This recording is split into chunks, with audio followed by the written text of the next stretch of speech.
Welcome to some very famous people you've never really heard of. Bite-sized biographies of the famous, the infamous, and the quirky in less than an hour. My name is Philip D. Gibbons, and there is more information about me, this podcast, and a bibliography at someveryfamouspeople.com. There are also photographs of many of the individuals mentioned in this podcast. At the conclusion of Part 1 of this presentation, there will be additional suggestions concerning further information about today's subject, Robert E. Lee.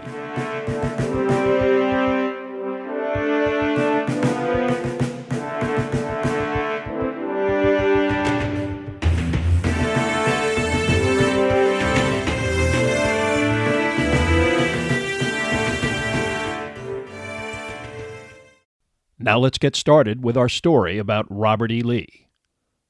For much of the 19th and 20th centuries, Robert E. Lee was perceived as an inspirational military leader and a master tactician who single-handedly extended the Civil War.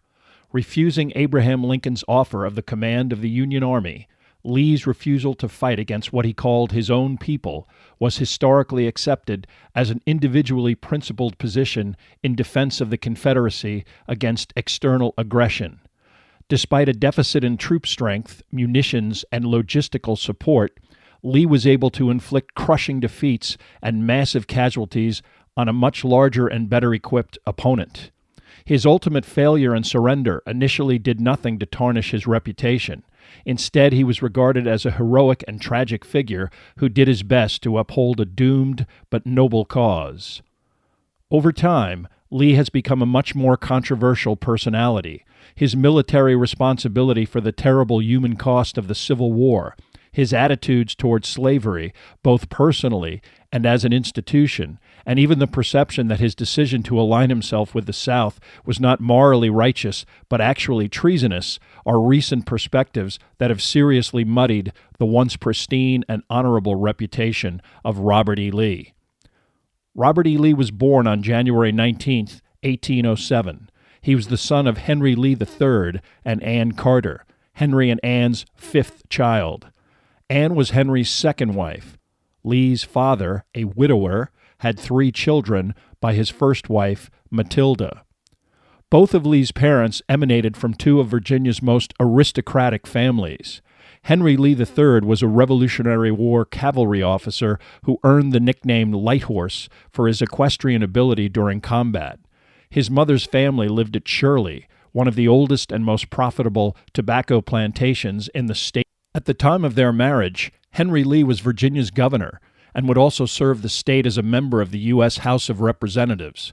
However, by the time of Robert E. Lee's birth, his father had suffered significant economic setbacks, forcing the family to abandon the Lee ancestral home of Stratford Hall. His situation would deteriorate to the extent that Henry Lee III would spend a year in debtor's prison in 1809. Lee's father would be seriously injured in a riot in Baltimore when he and other opponents of the War of 1812 were attacked by a mob that favored a U.S. declaration of war. Henry would never fully recover, either physically or financially, dying in 1818. His wife would survive modestly for 11 years, receiving financial support from her father's family. Not much is known about Lee's childhood, and he had little contact with his father. His mother's financial condition was the main reason that Lee sought an appointment at the U.S. Military Academy. An expensive private education would have been financially oppressive. His upper-class connections were enough to secure entrance to West Point in 1825. Lee famously graduated second in his class with no demerits, a rare distinction. Of the 107 first-year plebes who entered with Lee's class, only 45 would survive and graduate. In the early 19th century, West Point was administered by the head of the Army Corps of Engineers, and both mathematics and engineering were emphasized at the academy. Upon graduation in 1829, Lee was commissioned as a second lieutenant. His mother would die on July 26, 1829, only weeks after her son left West Point. Lee spent the summer of 1829 in Virginia, visiting with friends of relatives that he had not seen for most of the 4 years of his education, as the academy only allowed for one brief furlough during this time period. Among these friends was Mary Custis, the great-granddaughter of George Washington's wife, Martha Custis Washington. In the formal courtship process of the time period, Lee secured Mary Custis's agreement that he could write to her during his impending military assignment. Lee was initially assigned to assist in the construction of a fort on the Savannah River, 12 miles from the city of Savannah, Georgia itself. But construction was unsuccessful, and it would be 16 years before Fort Pulaski was completed. Long before that, Lee would be fortuitously reassigned to Fort Monroe, near present-day Hampton, Virginia. He visited Mary Custis at her family home, Arlington House, which overlooked the Potomac and Washington, D.C. Lee's initial proposal to Mary Custis was accepted by her and her mother, but her father, George Washington Parke Custis, the adopted son of George Washington and the grandson of Martha Washington, was initially opposed. Not only was Robert E. Lee from a family with limited financial resources, Light Horse Harry Lee's questionable business practices had brought the hint of scandal to the entire Lee clan. This objection was ironic as George Parke Custis was kicked out of Princeton, left St. John's College of Annapolis after only one semester, and made a living renting out all of the various plantation properties that he had inherited. By comparison to the industrious and Spartan Robert E. Lee, Custis was an indolent patrician who lived on the wealth of his ancestors. Eventually understanding that his daughter was enthusiastic about marrying Lee, Mary Custis's father agreed to the marriage of his only child, which took place at Arlington House on June 30th, 1831. The marriage would certainly be a period of adjustment for both parties. Mary Custis Lee would have to adapt to life in a military installation, and Robert E. Lee would have to coexist with his wife's religious zeal, which was much more pronounced than Lee's more casual spirituality. Mary Custis had an advantage that many of the other inhabitants of Fort Monroe would not have had. When she wanted a respite from the small two-room residence that she shared with her husband, she could go home to her family in what was essentially a mansion, Arlington House. She spent at least a third of her time early in her marriage away from her husband, a situation that would remain prevalent throughout the relationship. An explanation for the situation could be explained, at least in 1832, by the fact that she was pregnant with the couple's first child, a son named George, after Mary's father, who was born on September 16, 1832. The couple settled into a reasonably happy existence that probably did not challenge Second Lieutenant Lee very much. He eventually agreed to a transfer to the staff of Charles Gratiot, Chief Engineer of the Army Corps of Engineers, a position that precipitated residence at Arlington House. For Lee, this was definitely a promotion. He was a direct report to the head of a department within the Army during a period of great expansion for both the country and the military. He helped organize construction projects across the rapidly expanding United States, both from his post in Washington, D.C., and personally in places like Ohio, Missouri, Michigan, and Iowa. Again, these external assignments meant an absence from home, although this did not stop a succession of children, 7 in all, that began with George in 1832 and continued approximately every 2 years until 1846.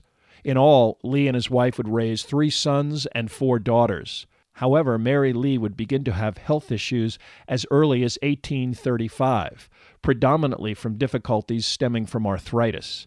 This condition did not prevent Robert E. Lee from accepting an assignment involving the improvement of navigation on the Mississippi River near St. Louis. As a result of this project, Lee was promoted to captain and in 1841 was named post engineer at Fort Hamilton, Brooklyn, New York. His family would accompany him on this posting, which lasted for 5 years. The Fort Hamilton assignment would be quite productive, with Lee's involvement in the construction of several New York City area fortifications, including Fort Richmond, Tompkins, Willets Point, and Sandy Hook.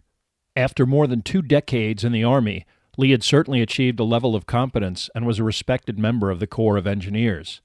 However, he and many of the members of the Army of his generation had never experienced combat and the frequently resulting recognition. This would change with the onset of the Mexican War, although for Lee initially, even this conflict involved a laborious process. The war would be the inevitable result of regional hostilities in Texas, U.S. expansionism, and turmoil within the Mexican government. When Zachary Taylor's initial invasion of northern Mexico stalled, President James Polk then turned to General Winfield Scott to pursue another route to Mexican invasion and capture of the capital of Mexico, Mexico City. In early April of 1847, Scott landed at the Mexican port city of Veracruz, the first large amphibious military landing in U.S. history. Many of the individuals who would achieve prominence ultimately in the Civil War would be part of this campaign, including Lee, Stonewall Jackson, U.S. Grant, and James Longstreet. On April 18th, Mexican forces were routed at the Battle of Cerro Gordo, with over 1,000 casualties and 3,000 captured. Throughout the summer of 1847, American troops continued a relentless march towards Mexico City, defeating Mexican forces several times along the way. Victories at Contreras and Churubusco brought Scott's army to within a few miles of the Mexican capital. Here, Winfield Scott paused, hoping to negotiate a peace that would make another costly battle unnecessary. Initially bogged down in northern Mexico, Lee was eventually reassigned to Scott's staff prior to the Veracruz invasion, his engineering skill certainly in demand. Lee was personally singled out by Scott for his conduct and leadership in guiding troops during the Battle of Cerro Gordo. At Contreras and Churubusco, he was repeatedly entrusted by Scott with orders that were greatly responsible for the successful outcomes of these conflicts, and Scott described him as the gallant, indefatigable Captain Lee. As a result, Lee would receive a promotion to lieutenant colonel. Initially, Scott honored the Mexican request for a ceasefire, and there were general talks of an armistice between U.S. forces and Antonio Lopez de Santa Anna, the de facto head of the Mexican military and government. These discussions dragged on and were actually an attempt by Santa Anna to strengthen the defenses of the capital before the Americans undertook their inevitable assault. This attack would have to traverse a route to the center of the city that was defended by the Chapultepec Castle, a fortress garrisoned by both Mexican soldiers and cadets from the on-site Mexican National Military Academy. As an engineer, Lee was responsible for placing the artillery used during the assault of the castle, which began on September 12, 1847. He initially guided the troops storming the citadel and then fell back to rejoin Scott, who ordered him to be by his side during the actual battle. On the morning of September 13th, an assault group of approximately 500 American soldiers eventually ascended the steep walls of Chapultepec with scaling ladders, and after engaging in bloody hand-to-hand combat, managed to capture the fortress in approximately 1 hour. As a contingent of U.S. Marines visibly influenced the battle, the climactic moment of the Mexican War, the phrase, "From the halls of Montezuma," would permanently memorialize this effort as the first words of the Marine Corps hymn. 6 of the Mexican cadets who defended the fortress have also been immortalized in American history as Los Niños Héroes, 6 teenage boys who refused their commander's order to retreat from the castle and instead fought to the death. One of these teenagers, Juan Escutia, allegedly leapt from the roof of the citadel, wrapped in the Mexican flag, to prevent it from falling into the hands of the Americans. Although Lee's contribution at Chapultepec was not as dramatic, he would eventually receive another promotion to colonel and would accompany Scott's victorious column as it entered Mexico City. The occupation of Mexico's capital ended all but sporadic opposition to American occupation. By virtue of the 1848 Treaty of Guadalupe Hidalgo, Mexico would be forced to cede what currently constitutes most of the American Southwest and renounce any claim to the territory of Texas, which the U.S. had already annexed. Mexico received $15 million in cash and was forgiven $3 million in debts on claims supposedly owed to American citizens. The war politically divided the American people, many believing that using superior military force to seize territories from much weaker foes was un-American, and that this expansion would also lead to the expansion of slavery, an already controversial issue. Lee did not return to Arlington House until June of 1848, having been absent for 2 years. He would be rewarded with light duty concerning the Army Corps of Engineers in Washington until early 1849, and his assignment to building Fort Carroll in Baltimore. He would also travel across the eastern seaboard on temporary assignments, inspecting various military installations, duties that would also take him away from his family's Baltimore home for long periods. The passage of time for Lee was evidenced by the successful admission of Lee's eldest son to West Point in 1850. Only 2 years later, the respect that Lee had earned in the Mexican War and during his tenure within the Corps of Engineers would be underlined by his appointment as superintendent of the U.S. Military Academy, effective September 1, 1852. Lee did not want the position, and through official channels attempted to refuse the appointment, but these efforts were unsuccessful. Although Lee enjoyed spending time in the proximity of his son, he considered his 3 years at West Point a pointless, negative experience. While he was gratified to see his son graduate first in his class, George Custis Lee would also be immediately assigned to the Army Corps of Engineers. It was not until 1855, fully 30 years after Robert E. Lee entered military service, that he would receive his first leadership role in a combat unit. Lee would officially leave the Corps of Engineers and be placed second in command of a cavalry unit in central Texas that was assigned to protect civilians from attacks from both Apache and Comanche. Lee received this appointment from the then Secretary of War Jefferson Davis, an individual who would eventually have great influence on Lee's future military career. In a letter, Robert E. Lee succinctly described Camp Cooper, the remote outpost consisting of 4 rows of tents containing Lee's regiment, as, quote, far beyond civilization, unquote. Lee would spend 2 years in the southwestern plains, splitting his time between trying to even find hostile Comanche and sitting on lengthy and tedious court-martials at various far-flung outposts. During his entire deployment at Camp Cooper, Lee would only be involved in one engagement involving hostilities. This assignment would come to an abrupt end on October 21, 1857, when he received a telegram informing him of the death of his father-in-law. Understanding immediately that he would have to return to Arlington to supervise the disposition of his father-in-law's considerable estate, Lee was able to receive 2 months of leave and arrived home by early November. As his wife was an only child, and both of her parents were now deceased, her mother having died suddenly in 1854, Lee's family stood to inherit the entire estate. Understanding that George Parke Custis was not the most diligent of managers, Lee also understood that unraveling these assets would be a massive undertaking. Typically, Lee's father-in-law wrote his own will, naming his son-in-law as his executor. The will split up much of the property among Robert E. Lee's children and his wife. He received some modest land in Washington, D.C. As substantial as the land in the estate was, there was also a huge amount of debt associated with George Parke Custis's management of the various plantations. Still, Lee could have resigned from the Army, assumed control of the management of the estates, and eventually become an extremely wealthy member of the Virginia gentry. Instead, he chose to remain in the military, possibly revolted by the idea of becoming something like both his father and father-in-law. When his son, who was bequeathed Arlington House upon his mother's death, attempted to deed any claim to the estate to his father, Lee refused, ostensibly because he did not wish to interfere with the wishes of his father-in-law.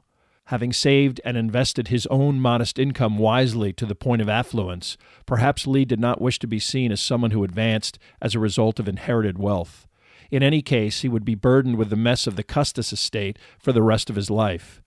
Lee would also have to confront another immediate issue that had mostly been more of a philosophical quandary rather than an everyday reality. This was the number of slaves that would have been an essential part of running the Custis properties. It was part of the slaveholding process that slave owners would frequently either infer or outright promise their slaves freedom upon their death, occasionally even putting this in writing in a will. George Parke Custis did address this issue, granting freedom to all of his slaves contingent upon the resolution of the debt overhanging his estate. In any case, he stipulated that all of his slaves would receive their freedom within 5 years of his death. Some of Custis's slaves became hostile to Robert E. Lee, asserting that they were freed by the death of Custis and even attempted to flee the state of Virginia. Twice, Lee was forced to track these individuals down, eventually renting these slaves to other overseers who would ensure that they remained enslaved. Possibly because of the high profile of a slave owner like Parke Custis and Lee's military position, accounts of alleged brutality in the recovery, recapture, and subsequent treatment of such slaves appeared in northern newspapers, like Horace Greeley's New York Tribune. These anonymous articles recounted ill treatment, minimal nutrition, and even whippings delivered upon female slaves by Lee himself. One would have to weigh the widespread brutality meted out by many slave owners with the hysterical abolitionist propaganda that was journalistically routine in the 1850s to determine if this actually happened.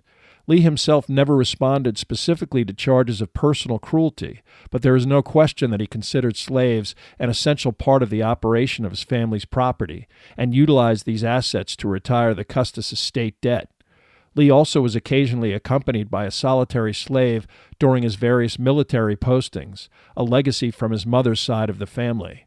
By the fall of 1859, Lee had successfully paid off the estate's debt and was funneling any plantation profits into a trust stipulated by the will to benefit Lee's daughters. He got his eldest son assigned to the Army Corps of Engineers office in Washington, D.C., allowing Custis to live in and manage Arlington House and care for Lee's wife, whose arthritic condition was quite pronounced. Perhaps Lee anticipated another lengthy absence from home, which occurred on October 17, 1859, when a first lieutenant personally delivered a message from the War Department.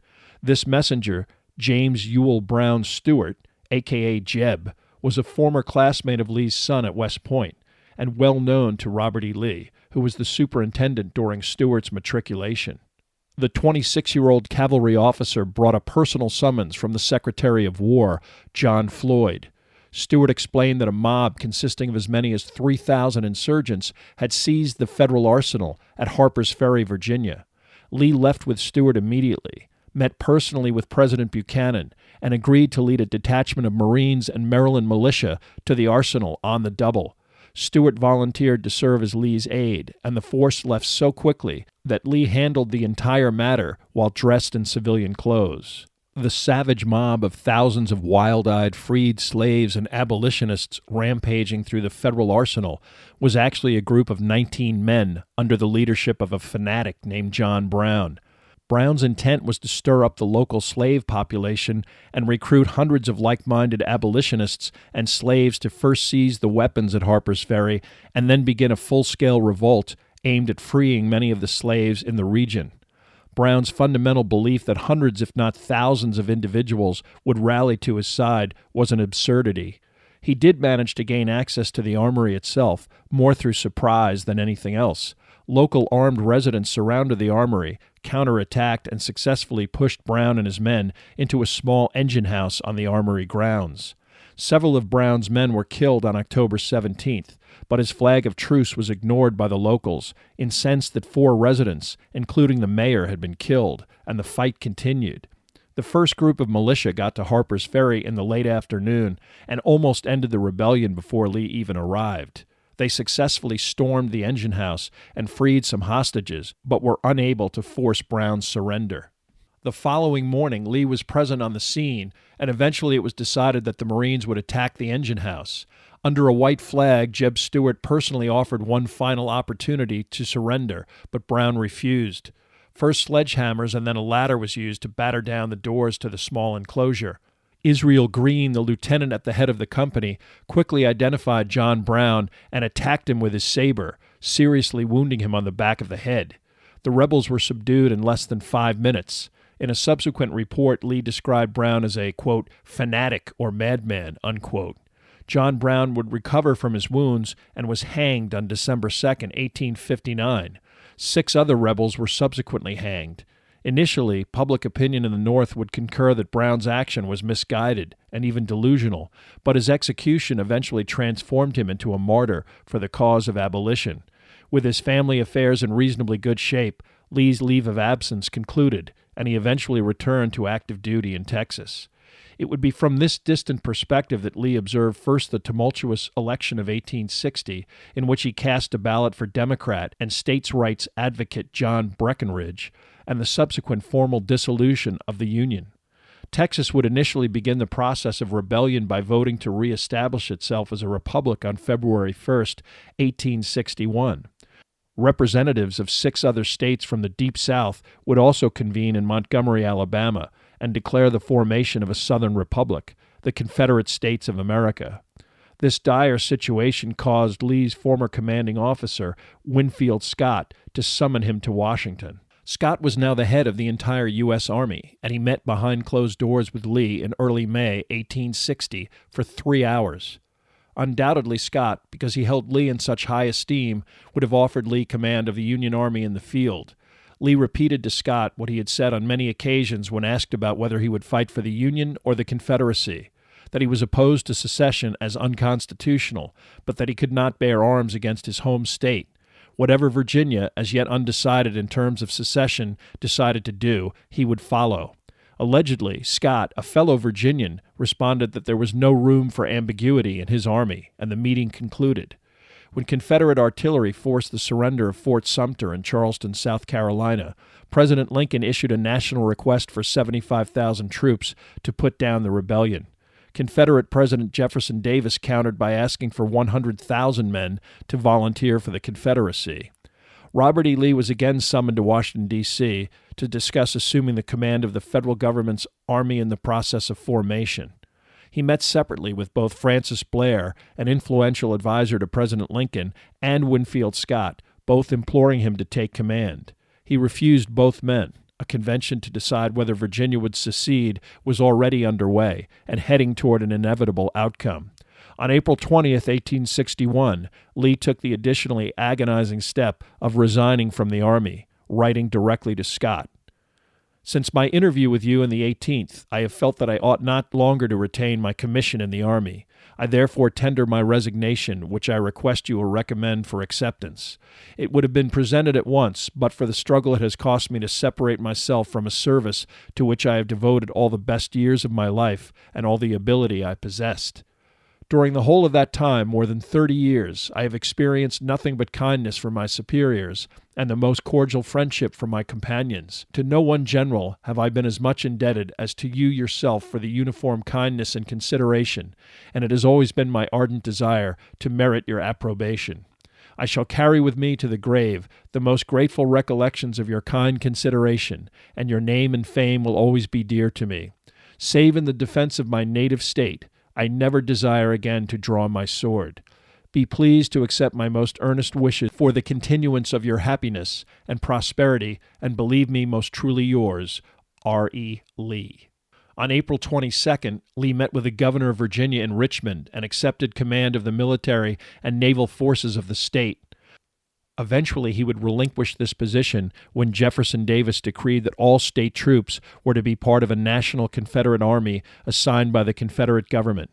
Lee would remain in Richmond in an advisory capacity, but was not yet officially part of the rebel war effort. In the fall of 1861, Lee would travel to northwestern Virginia, where he would again serve in an advisory capacity. After Confederate forces were defeated at the Battle of Cheat Mountain and Lee's performance was considered underwhelming, Jefferson Davis reassigned him to review fortifications in Georgia and the Carolinas. Lee would then assume an advisory capacity in Richmond. This would change abruptly when Joseph Johnston, the commander of the main Confederate army in Virginia, was severely wounded at the Battle of Seven Pines. This battle near Richmond was Johnston's counterattack against Union General George McClellan's Peninsula campaign to attempt to capture the Confederate capital. The battle, the most contentious and costly of the war up to that point, precipitated over 10,000 casualties. It wound up as a stalemate, but Jefferson Davis then officially appointed Robert E. Lee to replace Johnston, and the newly designated Lee would rename and reorganize the Confederate force as the Army of Northern Virginia. Within weeks, on June 25th, Lee would go on the offensive and begin an attack known as the 7 Days Battles. McClellan was already wary of his extended position and supply lines and began a tactical retreat. Lee pursued and missed a great opportunity to inflict a major victory, his generals allowing the Union Army to escape to high ground at Malvern Hill.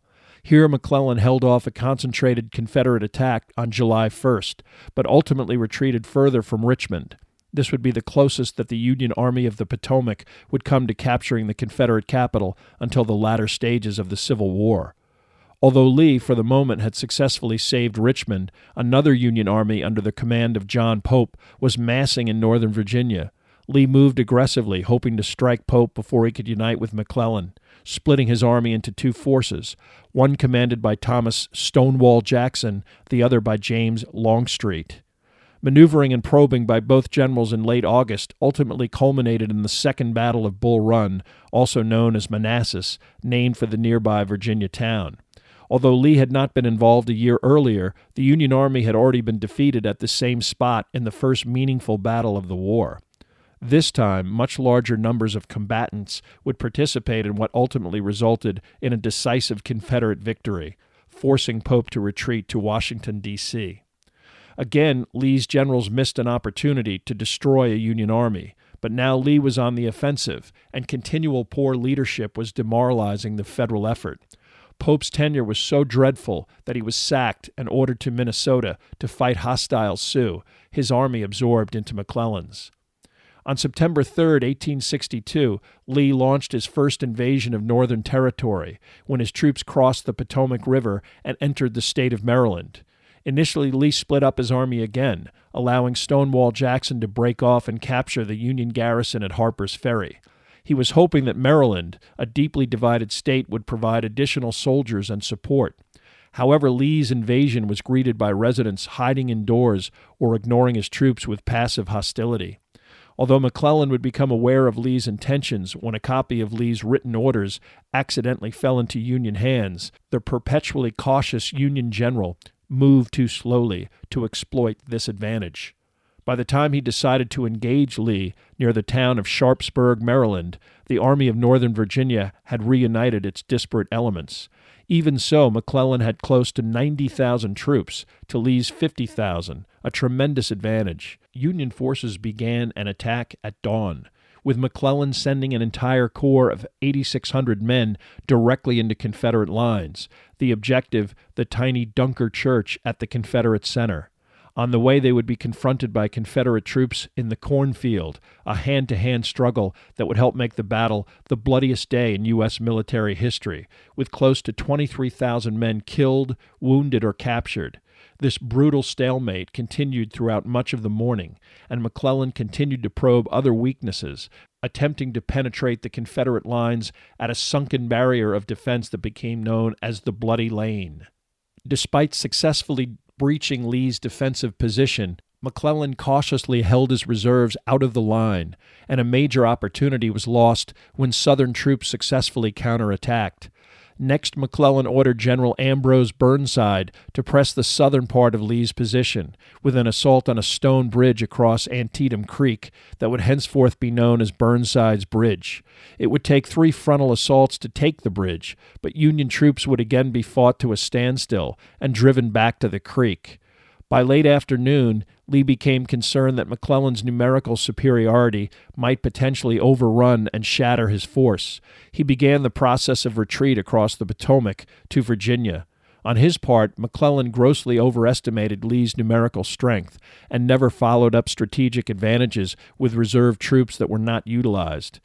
Abraham Lincoln would use this battle, officially a draw, but a strategic victory for the North as Lee's invasion was repulsed, to issue the Emancipation Proclamation declaring slaves in rebel territories, and only in rebel territories, free as of January 1, 1863.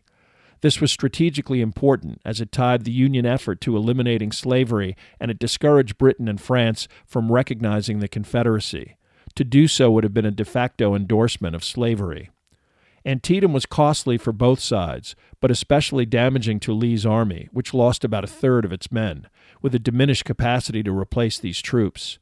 Although President Lincoln was able to exploit Antietam politically, he was unhappy with McClellan's cautious approach to leadership and perceived correctly that the general had national political ambitions. He relieved him of command and replaced him with Ambrose Burnside, a plodding, modestly talented general who hadn't distinguished himself at Antietam. Burnside would take months to implement a strategy for another attempt to capture Richmond. In November, he began a march with a feint towards a western approach to the Confederate capital and then a rapid attempt to cross the Rappahannock River at Fredericksburg, Virginia. Delayed by a logistical inability to bridge the river, Burnside had to wait, and by late November, Lee maneuvered his troops into high ground across the Rappahannock, behind the town of Fredericksburg itself. Burnside had lost the fundamental advantage in his hope to quickly capture Richmond, and he was now faced with ordering an attack on Lee's position or foregoing the offensive completely and setting up winter quarters. Understanding that his commanders in Washington and the president himself would be disappointed with the latter option, Burnside elected to attack. On December 11th, Union artillery pounded the town and pontoon bridges were placed in the Rappahannock. Union troops successfully crossed the river and massed for an attack on Lee's well-fortified lines. This would occur on December 13th. An initially successful assault on the southern portion of Lee's army was eventually driven back by troops under Stonewall Jackson's command. Burnside then attempted repeated assaults against Lee's northern position on Marye's Heights, a strategically difficult objective that also featured many Confederate soldiers positioned behind a 4-foot stone wall reinforced with logs. Union troops would have to traverse an open field of 600 yards before even reaching the rebel position. Burnside first sent 3 divisions across the field, 1 brigade at a time, with numerous attempts to breach Lee's defenses.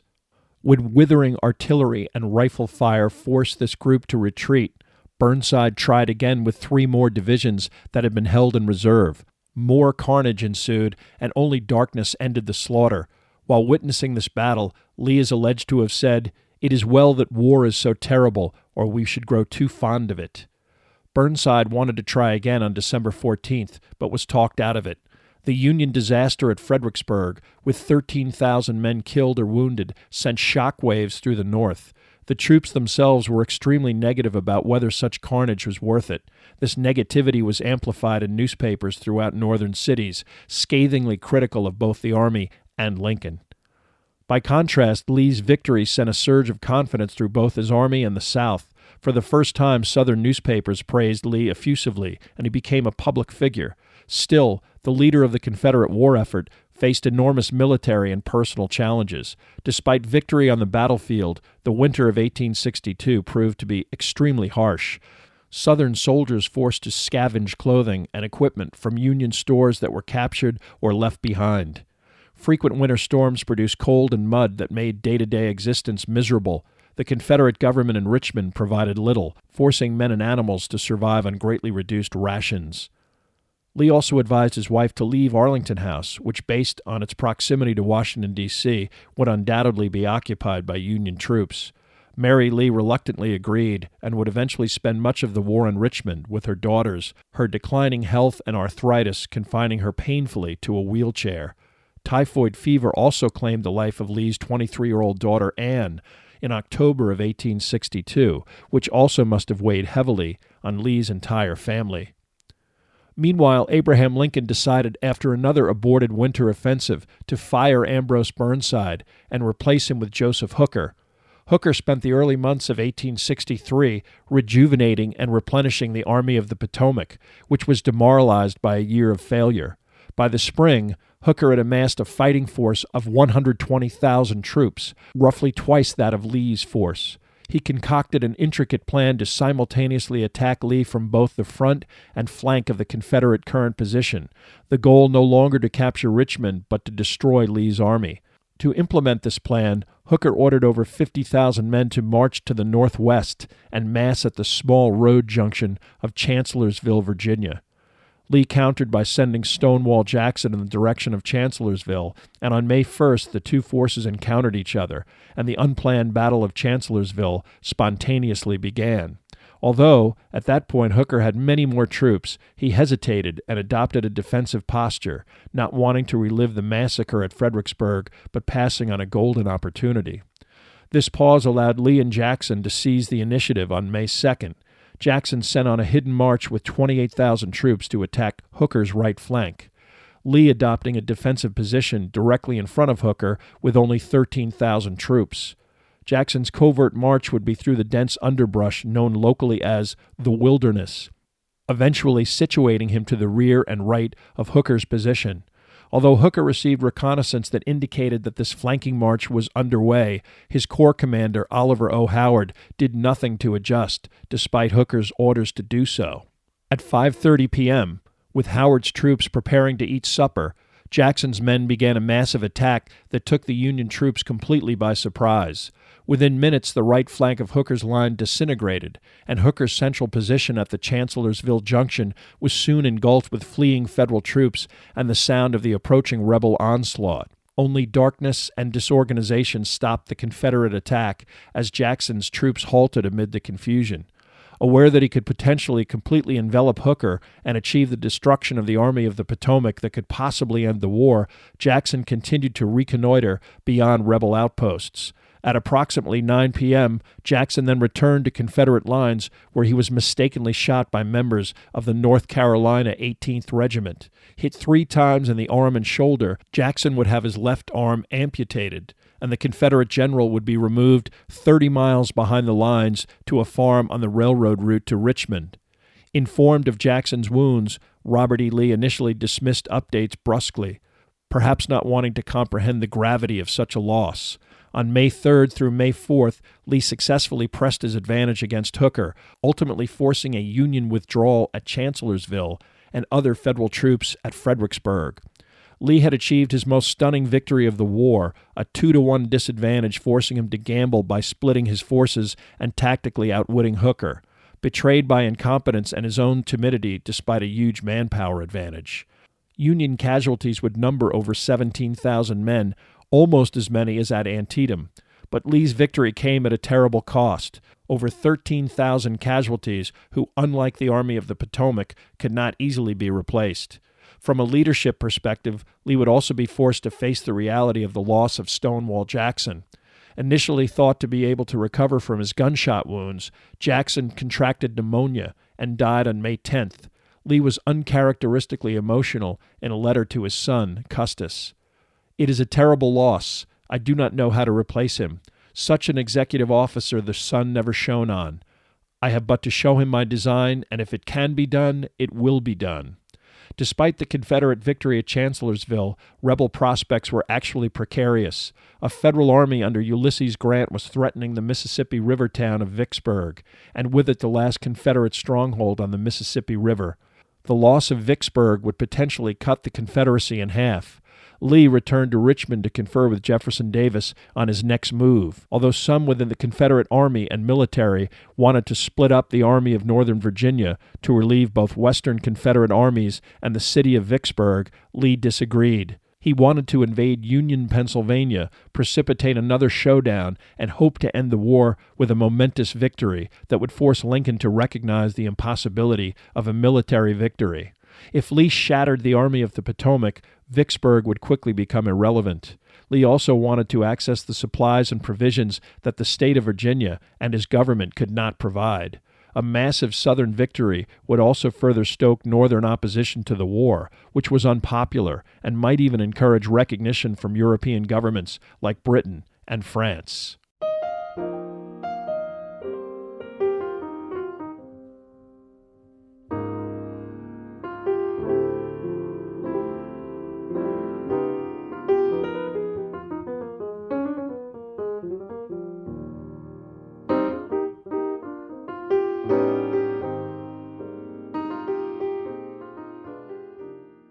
Thank you for listening to Part 1 of this podcast about Robert E. Lee.